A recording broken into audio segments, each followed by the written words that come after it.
Business with a servant's heart. Welcome to the podcast. Business with a servant's heart. Listen to the podcast. We're all about to talk on life. Our guest will share his life story. We want you to success in life. We're ready and we will start shortly. We're gonna talk on life. We're gonna talk on business. You're gonna shine bright. We are gonna witness. Business with a servant's heart. Welcome to the podcast. Business with a servant's heart.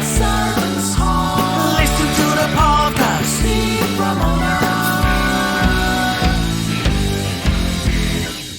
Welcome to Doing Business with a Servant's Heart. I'm your host, Steve Ramona. Every episode is an invitation, a reminder that business and life isn't just about profit, it's about purpose. It's about showing up with a servant's heart in every deal and every decision, every day to make a powerful impact on others.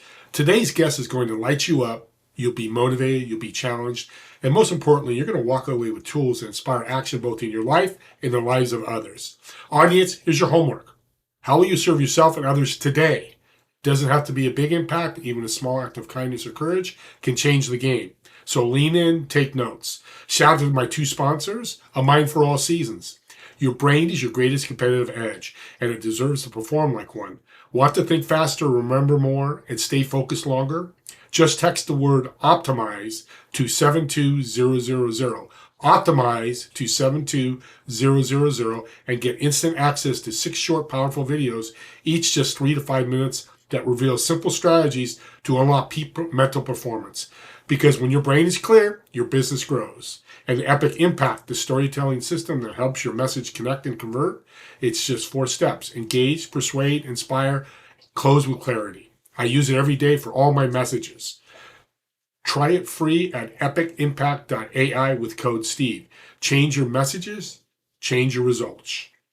Excited to announce Doing Business with a Servant's Heart podcast was named top 6 in small business marketing. Thank you all of you, my guest and my audience. You've impacted so many people. Let's continue doing that.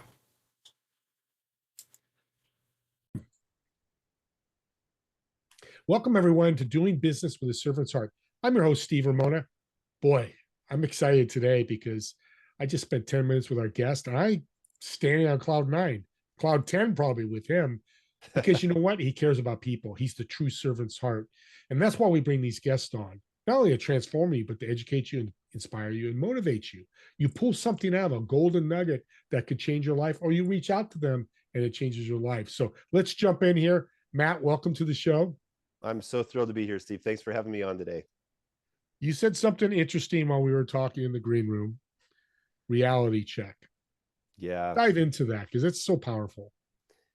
Yeah, well, so I have been doing marketing for 30 years this year. This is the 30-year anniversary in the field of marketing. And it's ironic that I didn't realize 30 years ago that's what I was doing. But looking back, you have perfect 20/20 vision in the rearview mirror, you get some perspective. But that's what I've been doing. And I have seen this pattern so many times, Steve, that is frustrating and disappointing and ironically doesn't need to be that way. But that is what you said is it's kind of this misnomer that if someone has a problem, right, which is all business is a solution to a problem, right? It's someone wants something or someone has a problem and needs something, and so the market is the meeting point between need or desire and the solution or the outcome, right? So as a marketing agency owner, 17 years into full-time self-employment, I've seen this pattern, and prior to that, of course, having jobs and things that were not full-time self-employment, but I'd see people say, hey, I need a website, I need help with my social media marketing, or I want to do some email marketing, or whatever the case may be with the campaign or the tactic, right, for getting lead flow into their business. And there's this mistaken thought that I just need you to solve my problems, and if I pay you a certain amount of money over enough time, all of my business issues will just disappear, almost kind of like the silver bullet Harry Potter, magic wand that I'm going to wave and it just goes away. And so they want to delegate everything. The problem is they can't delegate everything, right? And so what is my job as a digital marketing agency? My job as a digital marketing agency is to deliver the best possible quality leads that I can. And that's where my part in the relationship ends in terms of the transaction or the customer life cycle, right? Their part, my client's part, your prospect's part, your listener's part, if they own a business, is to close the sale. Now, whether they do it directly or one of their teammates does it, they have to close the sale. I can't do that. That's not my role. And so they'll think, well, I just need to hire this agency to redo my website, or I need to hire this agency to run a campaign on Facebook or maybe LinkedIn with some ads, or I need to this, or I need to that. And they're stopping like before the end of the sentence, which is, okay, well then what? Once we have absolutely filled your calendar and your pipeline with all these, all these prospects and all these leads and maybe even scheduled calls, then what? Well, then you get on the call and you close the sale. That's what. But they don't do it. They get the lead, they don't follow up. They get the email list built up and they never send a weekly email or even a quarterly or something. Like, they've got the list that's sitting there collecting dust and having nothing done with it. And that is like lighting money on fire. It's irresponsible, it's foolish, and it's not good stewardship, because if they're on your list, they have given you their consent to market to them and sell them something because they had a painful problem. They were hoping and praying, please God in heaven, let this person be the solution. And then that's it. So they have to understand their part is to take that prospect and nurture the relationship, build the relationship, close the sale, but serve that person beyond the sale far into the future, because the real value of the list isn't the initial transaction. The value is the person, and the person over time, once you continue to serve them week after week, quarter after quarter, year after year, because if all we focus on is acquisition and we don't think about retention, they're going to leave. It's like carrying a 5-gallon bucket full of water drilled full of holes in the bottom. And you're like, wow, why can't I ever get the water from the well to the where we drink it? Well, because it's drilled full of holes, because you're not keeping the customers you have. So I know I just said a lot. I hope I didn't over explain the answer, but we do our part. They've got to do theirs. They have to close the sale. They have to build the relationships. They have to have the conversations. If you're not willing to have the conversations with the prospects, you're never going to be able to hit your numbers and grow your business. I've heard the phrase "customer's always right." Doesn't work. It's not true. It's not, and it's not a bad thing. That's service. Because if somebody's not doing what you said, you can't work with them. Why keep taking their money if they're not going to do their part? Like you said, I love that you say that. That's why I wanted to start with this. But I'm super excited about Rack, your new system. Tell us about Rack and how it can change lives. Oh, thank you. I'm excited about this. So, like I mentioned, I've been marketing for 30 years, and where we started really was just websites and search engine optimization. And over time, as 2008, I won't tell you my whole life story, but 2008 was a horrific time to live through. And I was kind of a victim, if you will. Not a victim, I don't like that word because I'm not a victim, but I was part of the fallout from that subprime mortgage crisis, that caused that 2007 to about 2010 or 11 horrible depression and recession. And so there's this giant sucking sound of the market trying to figure out, like, how are we going to survive this? I was working for the largest K through 12 school district in the state of Idaho, where I live. And when you work in at least education, it's a contract that does or does not get renewed. And as long as you're doing a good job and everything's fine, you just keep getting the contract and everything's good. It's very different than traditional employment, where you maybe have an annual review and then they can fire you for no reason. And Idaho is still in that will employment state, but it's very different. So 2008, I find out I'm losing my job. I'm like, oh man. I had a really crisis of faith moment where I thought, it sounds silly to say this now, but I thought, my life is over. I don't know what I'm going to do. Just it's scary time. And we had my wife and we hadn't been married very long. We were married in 2006. So this is like 2 years into being married. And we were finally we're like, it's time to have children. Let's do that. She had taken a pay cut to telecommute, because back before COVID, telecommuting didn't happen in Idaho. It just wasn't done. And so we're like making less money than we ever have. We don't have a lot of savings, and I find out I'm losing my job, and I lost it, man. I thought, what am I going to do? And I'm a Christian. I love the Lord. And he really spoke to my heart and said, you're putting all your confidence in the job. You're not seeing things accurately here, Matt. I am your provision. And the job is just like the spigot the water comes out of. It's just the delivery mechanisms. It's not the provision. I am. And frankly, you cannot be who I've made you to be as long as you're stuck in a job where you work for one employer. And you're called to be a pioneer that's going to change the world and going to serve lots more people than just one employer, because you're meant to be an entrepreneur that does this marketing thing at a different level of scale.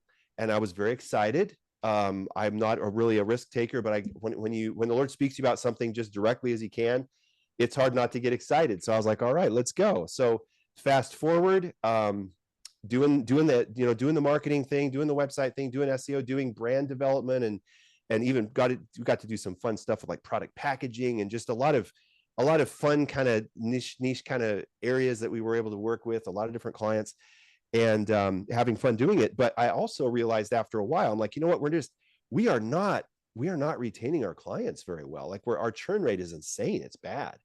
And so they'd hire us to do the website, maybe 2-3 years in, they would not renew the annual contract to keep the website care plan going, and they go somewhere else because they go to Wix or somewhere cheaper, right? Yeah. And well, we can save money doing this, or we found some other guy do it cheaper. I'm like, wow, what is going on? And so again, when I don't understand something, I ask the Lord for wisdom. I'm like, what is going on? And he answers.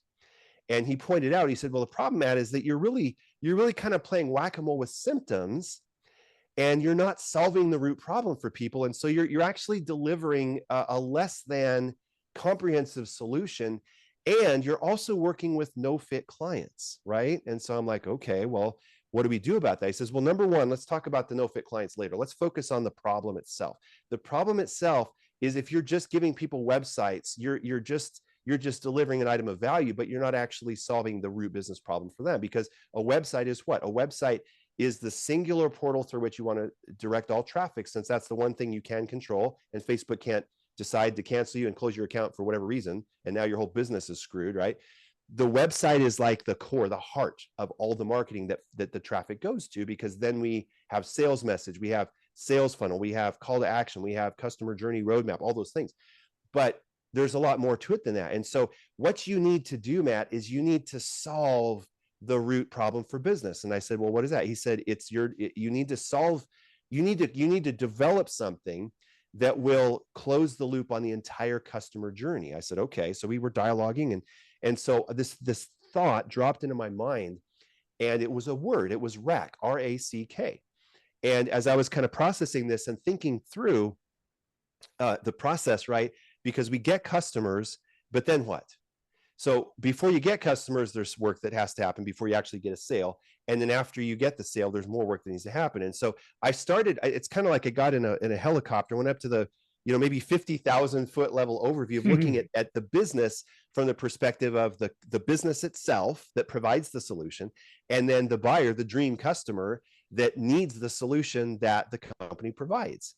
And I went, okay, I see that. And so what RACK stands for is a 4-part framework for building a sales and marketing operating system that guarantees you get the healthiest business possible, and from a sales and marketing perspective. Okay, so R stands for reach. Reach is your visibility in the marketplace, and so this is think of it like the name recognition, right? And so people have heard the name, they're familiar with the name, they know who you are. Maybe they haven't bought yet, but they know you're a baller in this space, right? So they are problem aware and they're vendor aware, but they're not yet ready to make the commitment. So we want to make sure we have reach. We want to make sure we have a solid, absolutely awesome presence online between all the social media platforms that make sense for where your dream customers hang out, which is also important. We want to make sure you've got the best website possible that really is designed for conversion and optimizing conversion.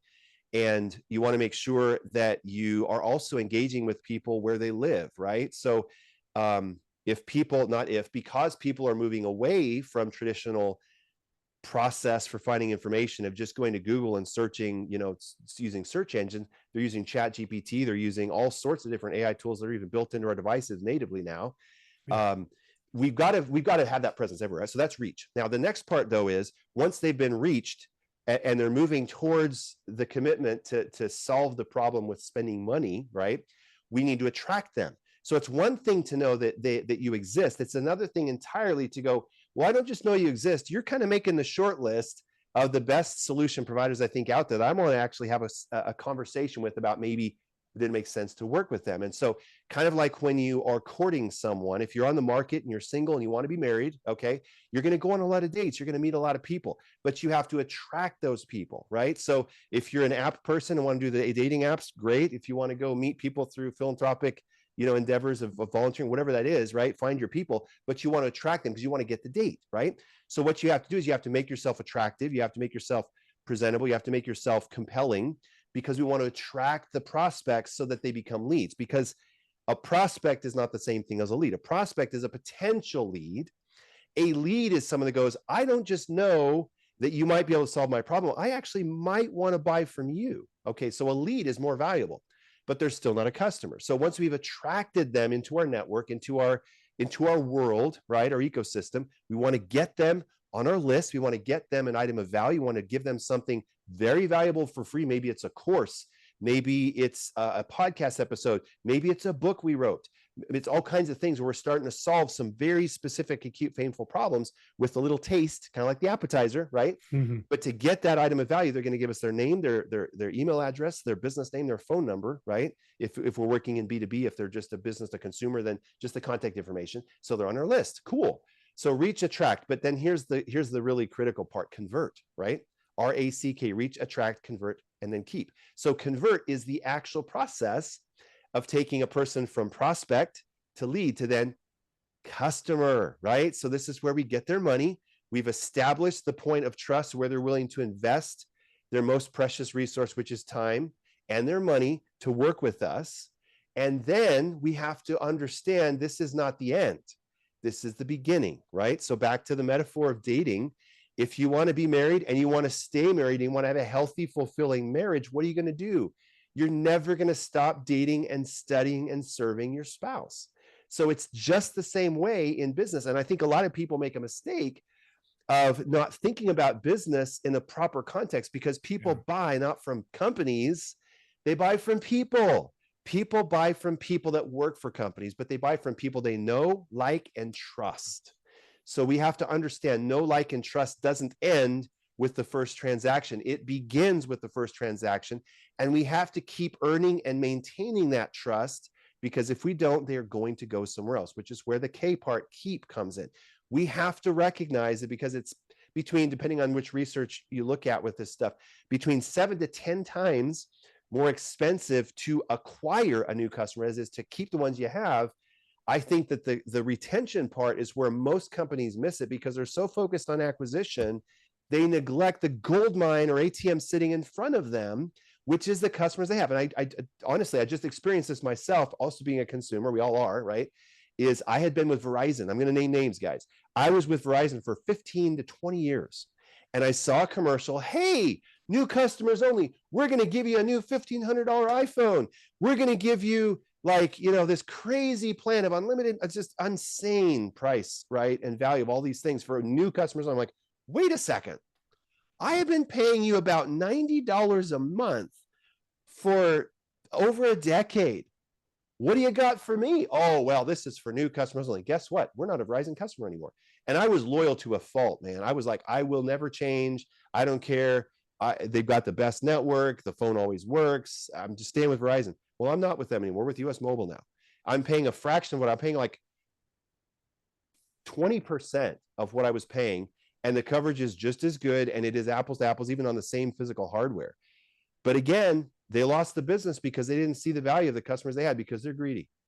And so we have to look at this holistically. And the problem, I think, with a lot of marketing agencies is they also don't get this concept of, listen, if you think your job's done because you delivered the lead to the client, you're missing a golden opportunity, because maybe you could help with some other things. Maybe you could help with sales coaching so they do a better job and get their conversion rate up.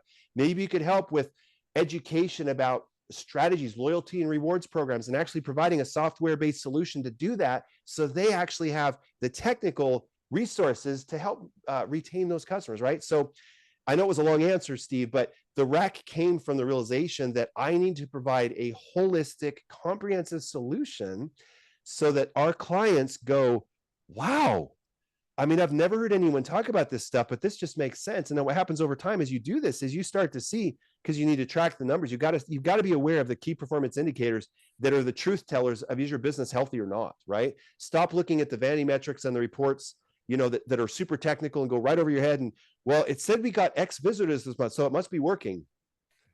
No, no, no, no, no, no, no, no, no, no, no, absolutely not. How many phone calls of high intent prospects landed in your CRM? How many website inquiry forms, request a quote or request an estimate or whatever happen?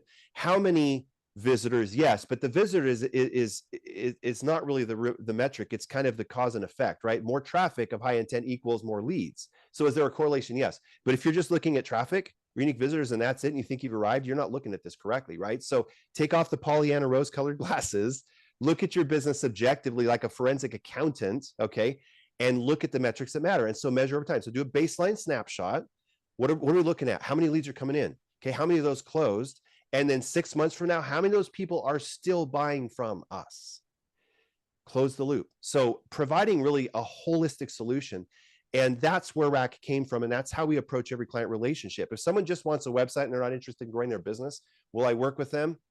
Probably, but I'm probably not going to be able to deliver I know I'm not going to be able to deliver the kind of value I want to, because I don't just want to build websites anymore. I want to transform lives, and Rack is the vehicle to do that. And so that's the answer to your question on Rack. I want to mention something else real quick too, Steve, which is Rack is awesome, but if Rack is not built on a solid foundation, it doesn't work. And so why do I say that? Well, if you reach, attract, convert, and keep the wrong people, it doesn't work. The whole system fails. So the foundation Rack is built on is actually even more important than Rack itself, because if you get the foundation right and your Rack is not awesome and just, not as good as it could be, you're still going to be more successful than people that don't do the work for the foundation. So real quickly, I want to touch on that because it's built up of some core things. And there's really 4 steps that need to happen. And this is true no matter what, right? No matter what company you're working with for your marketing, no matter what kind of campaign or technology you're using to do the advertising, you have to do this before you do anything else. Okay, before you do anything else. A lot of people want to spend money, and it's kind of like blindfold, take a gun full of bullets in the dark and start shooting stuff. Like, that doesn't work. If you cannot define the target with the bullseye of a win so that you can measure whether it worked or not, you're never going to win. So what do we have to do first? First, we have to build the foundation under which Rack sits. If Rack were a house, this is the foundation. Number 1, dream customer profile and buyer personas. Okay. So your dream customer, which is language that I came up with because I don't like ideal customer avatar. It sounds like a sci-fi. I love sci-fi, but when we're in business, we don't want to confuse people. So I'm like, what is that? No, dream customer profile, right? So these are the people that every day when you go to work, you have to pinch yourself because you got to make sure you're actually awake, because your life is so good, because it's a dream, because these are my favorite people. They respect me. They appreciate my expertise and my competence. They entrust me to do the job and not micromanage me. And they're happy to pay the money to solve the problem. And even especially if it's a premium price point because it's value-based instead of hourly rate. Wow, dream customer profile. So identify, this is critical, guys, right? Identify your dream customer profile of who we want to buy from, or who we want to buy from us, and who we want to work with, right? Then from that, this is kind of like the master blueprint. Well, then we need to extrapolate the specific humans, right? So we have then buyer personas. So we have dream customer profile, which is kind of like a category of human, but even more specifically, well, but who's the actual person with the title that will be signing the check or processing, filling out the order form with the credit card, whatever that is? Well, there's probably 2 or 3 different people, depending on the size of the person you're dealing with. If it's a household situation, B2C, or if it's a company, there might be multiple layers of red tape. So we have to know the actual people, give them a name, give them a face, right? Spell it out for that person. Cool. So we have our buyer personas that came from our dream customer profile. Cool. Now we have to define our goals for the next 12 months from a sales and marketing and revenue point of view. And we have to set the key performance indicators, KPIs, that will hold the marketing agency accountable for, did they do their job, right? So goals are critical. And I strongly recommend, because we do this with our clients, this is our process when it's a consulting relationship, right? is we want to make sure we're using a filter for how the goals are written, and they need to be written out. There need to be, all the stakeholders need to sign their name to it and agree to it, right? But it's smart. It's got to be smart, specific, measurable, achievable, realistic, and time bound, right? So this loosey goosey, we need more traffic to our website. No one can measure, did that happen or not? Not really in a way that matters, right? We need to be using that, because this takes the specificity to like a laser focus. So there's no ambiguity and there's clarity. And then what happens as a result? There's accountability and there's transparency, right? A lot of marketing agencies don't want to go there because it's like they can just burn through the money and they deliver nothing and they keep their job, right? But that's not right. They shouldn't. If they can't deliver value and prove it, they don't deserve to keep that client. Does that make sense? Oh yeah. So we want to set SMART goals. We want to then set key performance indicators that link to the SMART goals that are logical, right? That are objective. They're not emotional. And then every month we're going to take a snapshot and say, well, here's where we started based on the SMART goals and the KPIs. What numbers need to be changing, and how do they need to be changing over time? And so every month we run the report. The report measures those things. It tracks back the SMART goals and KPIs, and we track it over time. And what happens is, and it's not going to look like a hockey stick, right? It's going to be a little bit of a nice slope upward over time, back to realistic. Got to have realism with our expectations of our vendors if we're working with marketing agencies like me, right? Because if you get a 5 to 10% return, I mean, that's awesome in the stock market. So why do agencies, why are they expected to deliver like 2,400% return on investment? Like, that's insane, right? But if it's just consistent, did we make more money than we gave you? Yes. Did we make 2 to 5 times or 10 times more money than we gave you? Okay, yes. Wow. Never fire them, right? Like, that's insane. That's crazy. But that consistent behavior over time is where wealth happens, because it's that consistent forward momentum based on doing things in a logical way that is not emotionally moved by ups and downs, right? Like, people that are going to invest in the stock market need to be prepared for a bumpy ride, and business is a bumpy ride. It's very volatile.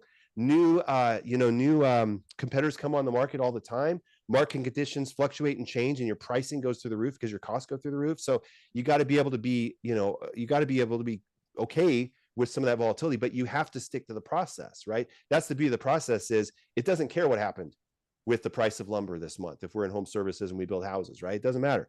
It's like, it's not moved by those things. So I don't want to go on too much here, but I want to finish talking about the foundation. So we've talked about the dream customer profile, the buyer personas, the SMART goals and KPIs. What's the next piece? Well, again, it's the benchmark reporting.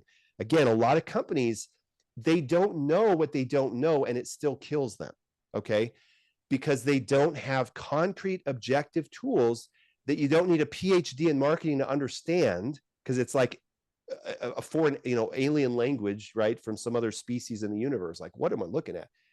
It's not complicated. It's really simple. You've got some basic fundamental things that we've kind of touched on earlier you need to look at. And if those things are going up, you're winning. You're winning. So making sure that there's accountability and transparency with what is your investment doing for you, customer, right? You got to be able to answer that question. And then the last part is making sure that you have caught the customer journey map. So let me explain what I mean by that. In business, we have this scale that goes up. And so we have, I'm not problem aware, to, okay, well, I'm problem aware of my problem. And then, okay, well, I'm not just problem aware, but it's starting to really hurt, right? So we know that there's solutions, but we're not really sure what the companies are that provide that. Then we get to where we're like, well, we're aware of our problem. It's really painful. We got to make the pain stop. We know of the vendors that are out there. Okay, well, but what's probably maybe the best fit for us based on what our needs are? And then eventually you may narrow it down, and then you buy, right? So what if you don't know with your, and again, this all goes back to the foundation, and step one of the foundation is your dream customer profile. The dream customer profile and the buyer personas, why I'm so passionate about this, Steve, is that's literally your entire marketing plan, right? Your sales message, your pain points, what you do uniquely, unique value proposition statement. Every single piece of marketing gold from a copywriting and sales message perspective is born from those critical documents, and all the rest of the steps get their marching orders, if they're your sales blueprint, if you will, from that, right? From your customer, your dream customer, not what you want, what your dream customer wants. They're the only person that matters in the universe, right? In terms of business sales, right? So going back to that, like, okay, we have to map the journey, because if our sales message, if our follow-up emails, our nurturing sequences, all the different pieces of what we do in the sales process is the same for everybody at all the stages, well, that doesn't work, right? The types of emails and text messages and social media posts that you publish for people that are already problem aware, solution aware, very, very painful and ready to buy, have to be radically different than people that know they have a problem, but don't even really know what to do about it. So a lot of times what people do is it's just blanket, content for everybody. And it doesn't work, because they're 3 steps past that point.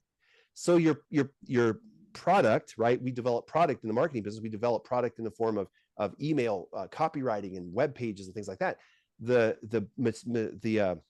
sales message, the content needs to go with that person, and we need to map that out. We need to actually have a flow chart for this particular client we're working with of what is your dream customer's map of process look like, and what is that, do they typically listen to shows like this? Do they listen to podcasts? Yes, they do. Cool. Well, then that needs to be part of your strategy, doesn't it? Or do they love ebooks and actually read them? Well, yes, they do. Well, then you probably ought to write one, right? So mapping out what types of baited hooks in the water, kind of like the fishing metaphor, right? We're going to go fishing. What sort of baited hooks are going to get that attract part of rack to happen so we can convert them, and then make sure that we map that journey so that we continue back to rack, reach, attract, convert, and keep. We need to map the journey so that we know at each of those stages, are we on point with this dream customer? So once you have that entire foundation, then you go to work with reach, attract, convert, and keep rack. And now you have a business that's just, unbelievably effective. And you'll keep your competitors awake at night, because they just don't understand like where these people come from and what is going on, because we can't compete. Like, we're not, whatever they're doing, is working, and we keep losing to them. We keep losing customers to them because they're doing something we're not, that we don't understand. So that was like a long bit of talking, but there's a lot to unpack there. A lot of information. This is the system that I've developed over 30 years. So this is great. And Verizon now is giving new customers and old customers deals now. It's funny you mentioned. Oh, that's hilarious. They changed their marketing, which is really hilarious. We've come to the end here, man. This has been a blessing. I've got so many notes here. How can people reach out to you and connect with you? Great question. The best way really is to go to our website, getreviewsandleads.com. So getreviewsandleads.com is a rebrand. I've been in business for 17 years full-time, but getreviewsandleads.com is really the future. And so that's where people can go. We've got social media pages too, they can find us on. But that when you go to that website, you're actually going to get a pretty awesome item of value. I don't have a full website built there yet, because I'm concentrating on value first. And so I wrote a book on lead gen. We have some incredible audits and reports that we can provide to people that will deliver amazing value to help them kind of get unstuck.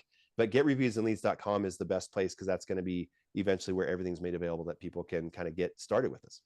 It's beautiful. Thank you. And thanks for being a great guest. And audience, me and Matt want to thank all of you for watching or listening to this podcast, and look forward to seeing you all on the next episode of Doing Business with a Servant's Heart. Have a great day, everyone.